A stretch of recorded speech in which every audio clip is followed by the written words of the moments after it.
ಬನ್ನಿ ವೀಕ್ಷಕರೇ, ಇವತ್ತು ನಾವು ಸಿಂಪಲಾಗಿ ಹಾಗೆ ಈಸಿಯಾಗಿ ಟೊಮೊಟೊ ಚಟ್ನಿನ ಯಾವ ರೀತಿ ರೆಡಿ ಮಾಡ್ಕೊಳ್ಳೋದು ಅನ್ನೋದನ್ನು ನೋಡೋಣ. ಎಲ್ಲರೂ ಟೊಮೊಟೊ ಚಟ್ನಿ ಮಾಡ್ಕೊತಾ ಇರ್ತೀರ. ಇವತ್ತು ನಾನು ಹೇಳ್ಕೊಡ್ತಕ್ಕಂಥ ಈ ಮೆಥಡಲ್ಲಿ ಒಮ್ಮೆ ಟೊಮೊಟೊ ಚಟ್ನಿನ ಟ್ರೈ ಮಾಡಿ 3-4 ವಾರಗಳ ಕಾಲ ಸಹ ಇದನ್ನು ಇಟ್ಕೊಂಡು ತಿನ್ನಬಹುದು, ಕೆಡೋದಿಲ್ಲ, ತುಂಬ ರುಚಿಯಾಗಿರತ್ತೆ. ಇದನ್ನು ಮಾಡ್ಕೊಳ್ಳೋದಕ್ಕೆ ನಾನಿಲ್ಲಿ 1 kg ನಾಟಿ ಟೊಮೊಟೊವನ್ನು ತಗೊಂಡು ಶುದ್ಧವಾಗಿ ತೊಳೆದಿಟ್ಕೊಂಡಿದ್ದೀನಿ. ಇದನ್ನು ಇವಾಗ ಕಟ್ ಮಾಡ್ಕೊಳ್ಳೋಣ. ಈ ರೀತಿ ಟೊಮೊಟೊ ಚಟ್ನಿನ ಒಂದು ಸರಿ ಮಾಡಿಟ್ಕೊಂಡ್ರೆ 3-4 ವಾರಗಳ ಕಾಲ ಇದು ಕೆಡೋದಿಲ್ಲ, ತುಂಬ ಚೆನ್ನಾಗಿರತ್ತೆ. ಇಡ್ಲಿ, ದೋಸೆ, ಚಪಾತಿ, ಪೂರಿ ಹಾಗೆ ವೈಟ್ ರೈಸ್ಗೆ ಸೂಪರ್ ಕಾಂಬಿನೇಷನ್ ಅಂತ ಹೇಳಬಹುದು. ಇವಾಗ ಬೇಸಿಗೆ ಕಾಲ ಅಲ್ವಾ, ಯಾವುದೇ ಸಾಂಬಾರು ಮಾಡಿರಲಿ ಬಾಯಿಗೆ ಅಷ್ಟೊಂದು ರುಚಿ ಸಿಗೋದಿಲ್ಲ, ಊಟ ಮಾಡೋದಕ್ಕೆ ಆಗೋದಿಲ್ಲ. ಈ ಬಿಸಿಗೆ ಒಂಥರ ಅನಿಸ್ತಾ ಇರತ್ತೆ. ಅಂಥ ಟೈಮಲ್ಲಿ ಸಾಂಬಾರು ಜೊತೆ ಇದನ್ನು ಸ್ವಲ್ಪ ಪಕ್ಕದಲ್ಲಿ ಹಾಕ್ಕೊಂಡು ತಿಂತಾಯಿದ್ರೆ ನಾಲಿಗೆಗೆ ಒಂದು ಹೊಸ ರುಚಿಯನ್ನು ತಂದುಕೊಡುತ್ತೆ ಅಂತ ಹೇಳಬಹುದು. ಬನ್ನಿ ಈ ಚಟ್ನಿನ ಯಾವ ರೀತಿ ರೆಡಿ ಮಾಡ್ಕೊಳ್ಳೋದು ಅನ್ನೋದನ್ನು ನೋಡೋಣ. ಮೊದಲಿಗೆ ಒಂದು ಕಡಾಯಿನ ಬಿಸಿ ಮಾಡಿಕೊಂಡು 5-6 ಸ್ಪೂನಷ್ಟು ಎಣ್ಣೆನ ಸೇರಿಸ್ಕೊಂಡು, ಎಣ್ಣೆ ಬಿಸಿ ಆದ ನಂತರ ಕಟ್ ಮಾಡಿರ್ತಕ್ಕಂಥ ಟೊಮೊಟೊಗಳನ್ನು ಸೇರಿಸ್ಕೋಬೇಕು. ಇದನ್ನೆಲ್ಲ ಚೆನ್ನಾಗಿ ಮಿಕ್ಸ್ ಮಾಡ್ಕೊಳ್ಳೋಣ. ಈ ಟೊಮೊಟೊ ಹಣ್ಣಲ್ಲಿರ್ತಕ್ಕಂಥ ನೀರಿನ ಅಂಶ ಎಲ್ಲ ಹಿಂಗೋಗಬೇಕು, ಆ ರೀತಿ ಇದನ್ನು ಬೇಯಿಸ್ಕೋಬೇಕು. ಇದರ ಜೊತೆ ನಾನಿವಾಗ 4-5 ಒಣಮೆಣಸಿನ್ಕಾಯನ್ನು ಸೇರಿಸ್ಕೊಂಡು ಒಂದು ಪೂರ್ತಿ ಬೆಳ್ಳುಳ್ಳಿಯನ್ನು ಸಿಪ್ಪೆ ಬಿಡಿಸಿ ಸೇರಿಸ್ಕೊತಾ ಇದ್ದೀನಿ. ಇದರ ಜೊತೆ ಒಂದು ಈರುಳ್ಳಿನ ಸಹ ಕಟ್ ಮಾಡಿ ಸೇರಿಸ್ಕೊಳ್ಳೋಣ.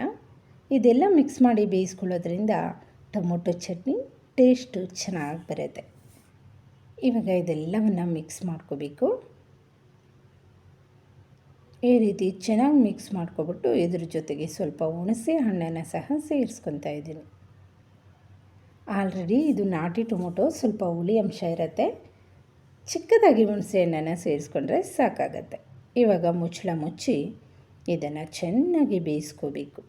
ಮೀಡಿಯಮ್ ಫ್ಲೇಮಲ್ಲಿ ಇಟ್ಕೊಂಡು ಬೇಯಿಸ್ಕೊಳ್ಳಿ, ಆವಾಗ ತಳ ಅಂಟೋದಿಲ್ಲ. ಆವಾಗವಾಗ ಮಧ್ಯದಲ್ಲಿ ಈ ರೀತಿ ಕಲಿಸ್ಕೊಂಡು ಮುಚ್ಚಳ ಮುಚ್ಚಿ ಬೇಯಿಸ್ಕೋಬೇಕು. ಬೇಗ ಸಾಫ್ಟ್ ಆಗಿಬಿಡುತ್ತೆ ಟೊಮೊಟೊ. ಈ ರೀತಿ ಎಲ್ಲ ಮಿಕ್ಸ್ ಮಾಡ್ಕೊಬಿಡೋಣ ಚೆನ್ನಾಗಿ. ಇವಾಗ ಇದಕ್ಕೆ ಸ್ವಲ್ಪ ಉಪ್ಪನ್ನು ಸೇರಿಸ್ಕೊಂಡು ಬೇಯಿಸ್ಕೊಳ್ಳೋದ್ರಿಂದ ಟೊಮೊಟೊ ಬೇಗ ಸಾಫ್ಟ್ ಆಗುತ್ತೆ. ರುಚಿಗೆ ತಕ್ಕಷ್ಟು ಉಪ್ಪನ್ನು ಇವಾಗೆ ಸೇರಿಸ್ಕೊಡ್ತಾ ಇದ್ದೀನಿ. ಜೊತೆಗೆ ಸ್ವಲ್ಪ ಅರಿಶಿನ ಪುಡಿಯನ್ನು ಸೇರಿಸ್ಕೊತಾ ಇದ್ದೀನಿ. ಇದೆಲ್ಲವನ್ನು ಚೆನ್ನಾಗಿ ಮಿಕ್ಸ್ ಮಾಡಿಕೊಂಡು, ಇನ್ನು ಟೊಮೊಟೊ ಎಲ್ಲ ಸಾಫ್ಟ್ ಆಗಬೇಕು. ಇನ್ನು ಸ್ವಲ್ಪ ಹೊತ್ತು ಬೇಯಿಸ್ಕೊಳ್ಳೋಣ. ಇದನ್ನು ಮೀಡಿಯಮ್ ಫ್ಲೇಮಲ್ಲಿಟ್ಟು ಮುಚ್ಚಳ ಮುಚ್ಚಿ ಬೇಯಿಸ್ಕೊಳ್ಳೋಣ ಇನ್ನು ಸ್ವಲ್ಪ ಹೊತ್ತು. ಇವಾಗ ಟೊಮೊಟೊ ಎಲ್ಲ ಸಾಫ್ಟಾಗಿ ಬೆಂದಿದೆ. ಇದಕ್ಕೆ ನಾನಿಲ್ಲಿ ಒಂದು ದೊಡ್ಡ ಸ್ಪೂನಷ್ಟು ಸಾಂಬಾರು ಪುಡಿನ ಸೇರಿಸ್ಕೊತಾ ಇದ್ದೀನಿ. ಇದಕ್ಕೆ ಅಚ್ಚ ಖಾರದ ಪುಡಿನೂ ಸೇರಿಸ್ತಾರೆ.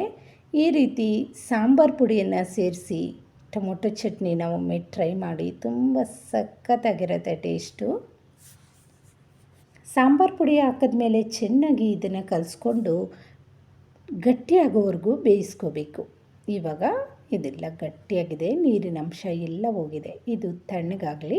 ಅಷ್ಟರೊಳಗಡೆ ನಾವು 1 ಸ್ಪೂನಷ್ಟು ಸಾಸಿವೆ, 1 ಸ್ಪೂನು ಜೀರಿಗೆ, ಒಂದು ಅರ್ಧ ಸ್ಪೂನಷ್ಟು ಮೆಂತ್ಯ, 3-4 ಪೀಸಷ್ಟು ಚಕ್ಕೆ, ಚಿಕ್ಕದಾಗಿರ್ತಕ್ಕಂಥ ಪೀಸು, ಇದನ್ನೆಲ್ಲ ಸೇರಿಸ್ಕೊಂಡು ಕೆಂಬಣ್ಣ ಬರೋವರೆಗೂ ಇದನ್ನು ಹುರ್ಕೊಳ್ಳೋಣ. ನೋಡಿ ಈ ರೀತಿ ಇರಬೇಕು. ಇದನ್ನು ಸ್ವಲ್ಪ ತಣ್ಣಗಾದ ಮೇಲೆ ಪುಡಿ ಮಾಡ್ಕೊಳ್ಳೋಣ. ಇವಾಗ ಟೊಮೊಟೊ ಚಟ್ನಿನೂ ತಣ್ಣಗಾಗಿದೆ, ಈ ಮೆಂತ್ಯ ಜೀರಿಗೆ ಸಾಸಿವೆನೂ ತಣ್ಣಗಾಗಿದೆ. ಇದನ್ನು ಮಿಕ್ಸಿ ಜಾರ್ಗೆ ಹಾಕ್ಕೊಂಡು ಪುಡಿ ಮಾಡ್ಕೊಂಡು ಬಂದಿದ್ದೀನಿ.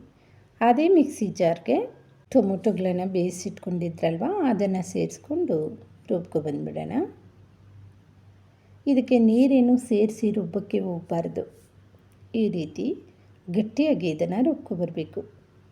ಇವಾಗ ಒಂದು ಕಡೆಯನ್ನು ಬಿಸಿ ಮಾಡಿಕೊಂಡು 4-5 ಸ್ಪೂನಷ್ಟು ಎಣ್ಣೆನ ಸೇರಿಸ್ಕೋಬೇಕು. ಎಣ್ಣೆ ಬಿಸಿ ಆದ ನಂತರ ಇದಕ್ಕೆ ಸಾಸಿವೆ, ಜೀರಿಗೆ, ಕಡಲೆಬೇಳೆ, ಉದ್ದಿನಬೇಳೆಯನ್ನು ಸೇರಿಸ್ಕೊಳ್ಳೋಣ. ಈ ಕಡಲೆಬೇಳೆ ಎಲ್ಲ ಚೆನ್ನಾಗಿ ಗೋಲ್ಡನ್ ಬ್ರೌನ್ ಬರೋವರೆಗೂ ಫ್ರೈ ಮಾಡ್ಕೊಳ್ಳೋಣ. ಇದರ ಜೊತೆ ನಾನಿಲ್ಲಿ ಒಂದು 7-8 ಬೆಳ್ಳುಳ್ಳಿ ಹೆಸಳು, ಸ್ವಲ್ಪ ಶುಂಠಿಯನ್ನು ಸಹ ಕ್ರಷ್ ಮಾಡಿ ಹಾಕ್ಕೊಂಡಿದ್ದೀನಿ. ಈ ಶುಂಠಿನೂ ಸಹ ಟೊಮೊಟೊ ಚಟ್ನಿಯಲ್ಲಿ ತುಂಬ ಟೇಸ್ಟನ್ನು ಕೊಡುತ್ತೆ. ಜೊತೆಗೆ ಸ್ವಲ್ಪ ಕರಿಬೇವಿನ ಸೊಪ್ಪು ಇದನ್ನೆಲ್ಲ ಸೇರಿಸಿ ಸ್ವಲ್ಪ ಹೊತ್ತು ಫ್ರೈ ಮಾಡ್ಕೊಂಡ ನಂತರ ನಾವು ರುಬ್ಬಿಟ್ಕೊಂಡಿರ್ತಕ್ಕಂಥ ಟೊಮೊಟೊ ಪೇಸ್ಟನ್ನು ಸೇರಿಸ್ಕೊಳ್ಳೋಣ. ತುಂಬ ರುಚಿಯಾಗಿರುತ್ತೆ. ನೀವು ಒಮ್ಮೆ ಟ್ರೈ ಮಾಡಿ ಹೇಗೆ ಬಂದಿತ್ತಂತ ಕಮೆಂಟ್ ಮಾಡಿ. ಹಿಂಗನ್ನು ಹಾಕೋದು ಒಗ್ಗರಣೆಯಲ್ಲಿ ಮರೆತಿದ್ದೆ, ಇವಾಗ ಸ್ವಲ್ಪ ಸೇರಿಸ್ಕೊಂಡಿದ್ದೀನಿ. ನೀವು ಒಗ್ಗರಣೆಯಲ್ಲಿ ಹಿಂಗನ್ನು ಸಹ ಸೇರಿಸ್ಕೊಬಿಡಿ. ಇವಾಗ ಚಟ್ನಿ ಎಲ್ಲ ಚೆನ್ನಾಗಿ ಮಿಕ್ಸ್ ಆಗೋ ರೀತಿಯಲ್ಲಿ ಕಲಿಸ್ಕೊಬಿಡೋಣ. ಇವಾಗ ಇದಕ್ಕೆ 1 ಸ್ಪೂನಷ್ಟು ಬೆಲ್ಲನ ಸೇರಿಸ್ಕೊತಾ ಇದ್ದೀನಿ. ಬೆಲ್ಲನ ಸೇರಿಸೋದ್ರಿಂದ ಉಪ್ಪು, ಹುಳಿ, ಖಾರ, ಸಿಹಿ ಎಲ್ಲ ಕರೆಕ್ಟಾಗಿ ಬರುತ್ತೆ. ಟೇಸ್ಟ್ ಅಂತೂ ಸಖತ್ತಾಗಿರುತ್ತೆ.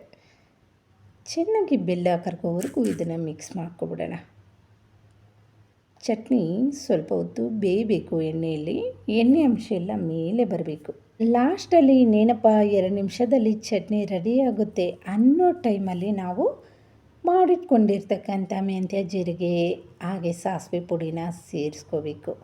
ತುಂಬ ರುಚಿಯಾಗಿರುತ್ತೆ. ಘಮ ಅಂತೂ ಸಖತ್ತಾಗಿ ಬರುತ್ತೆ ಲಾಸ್ಟಲ್ಲಿ ಸೇರಿಸ್ಕೊಂಡ್ರೆ. ನೋಡಿ ಇವಾಗ ಕರೆಕ್ಟಾಗಿ ರೆಡಿಯಾಗಿದೆ. ಈ ರೀತಿ ಚಟ್ನಿನ ಮಾಡಿ ನಾವು ಸ್ಟೋರ್ ಮಾಡಿಕೊಂಡ್ರೆ 3ರಿಂದ 4 ವಾರಗಳ ಕಾಲ ಇದು ಕೆಡೋದಿಲ್ಲ. ತುಂಬ ಚೆನ್ನಾಗಿರುತ್ತೆ. ಇದು ಸ್ವಲ್ಪ ತಣ್ಣಗಾದ ನಂತರ ನಾವು ಒಂದು ಏರ್ಟೈಟ್ ಕಂಟೈನರಲ್ಲಿ ಹಾಕಿಟ್ಕೋಬಹುದು. ಇದು ಔಟ್ಸೈಡು 1 ವಾರಗಳ ಕಾಲ ಇರುತ್ತೆ. ಹೆಚ್ಚು ಕಾಲ ಇರಬೇಕು ಅಂದರೆ ಇದನ್ನು ಫ್ರಿಡ್ಜಲ್ಲಿ ಸ್ಟೋರ್ ಮಾಡ್ಕೊಳ್ಳಿ. ವೀಕ್ಷಕರೇ, ಇದಾಗಿತ್ತು ಇವತ್ತಿನ ರೆಸಿಪಿ. ಈ ರೆಸಿಪಿ ನಿಮಗೇನಾದರೂ ಇಷ್ಟ ಆಗಿದರೆ ಪ್ಲೀಸ್ ನಮ್ಮ ಚಾನಲನ್ನು ಸಬ್ಸ್ಕ್ರೈಬ್ ಮಾಡ್ಕೊಂಡು ನೋಡಿ, ಹಾಗೆ ಸಪೋರ್ಟ್ ಮಾಡಿ. Thank you for watching.